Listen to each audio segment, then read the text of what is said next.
quanti soldi spende un camionista in un mese per il caffè? Guarda il video fino alla fine che ti mostro la differenza tra non avere e avere una macchinetta del caffè portatile. Facciamo due conti. Tra bar e macchinette sono circa 3,50 € al giorno e i 22 giorni lavorativi fanno quasi 80 euro. E spesso quello delle macchinette è imbevibile.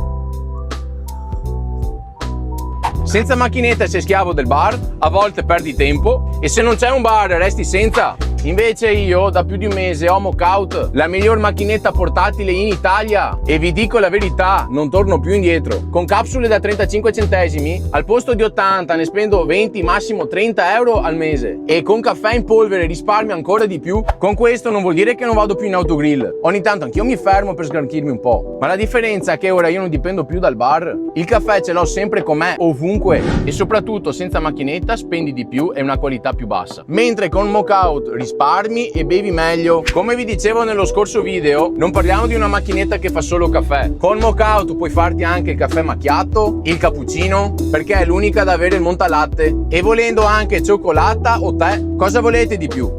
Vi fidate delle brutte imitazioni? Quelle macchinette da 20-30 euro non hanno nulla a che vedere con Mokout.